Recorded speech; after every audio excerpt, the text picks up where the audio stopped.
problem. I think let's go to Anton whilst we waiting for Sharon to come back and join us. Anton, how can we, or rather, how can school better equip students for employability? Because that's a term that you really emphasized on. So how can we use the foundational phase or just skills development as a whole to better equip opportunities for employability? Yeah, no, thanks, Sabang. Great question. And I think just here's a great example of just the three of us sitting here, different spaces and environments. Yet we're all trying to address the same issue. And I believe, with the complexity of our challenges, collaboration is vital in these spaces. What I loved about what Mark said, and I'm going to piggyback on something Stella shared earlier on. Mark shared something that is innovative, right?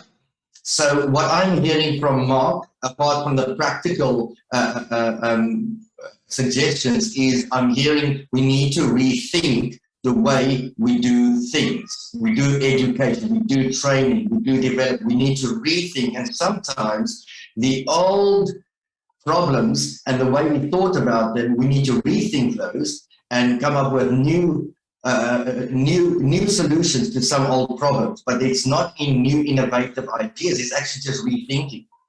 And now what I mean by this, not wanting to be abstract, is Stella mentioned about how can we expect young people to go into the workforce, into the marketplace, and be prepared for that environment.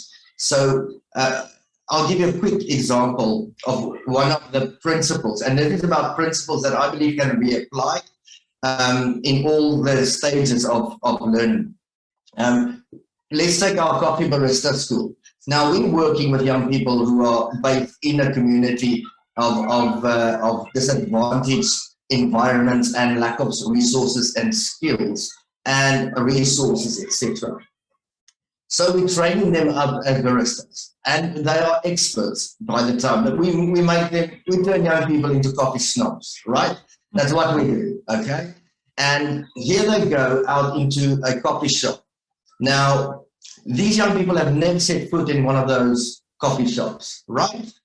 Any standard middle-class coffee shop that you think of, they have never been in those environments. So they go into that environment feeling completely suddenly inadequate. Suddenly they're feeling completely out of their depth.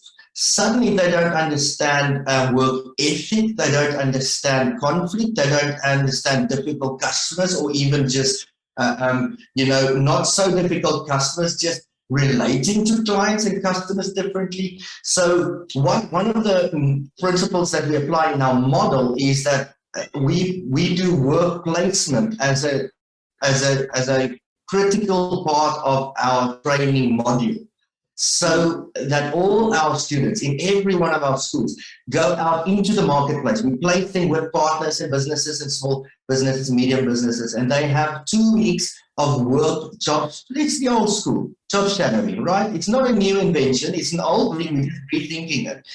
And what we're doing is we don't give them that experience at the end of the course, we give it to them sort of just after halfway, like 2/3 into the year. They go out into the marketplace. They then come back into the safe, supported space.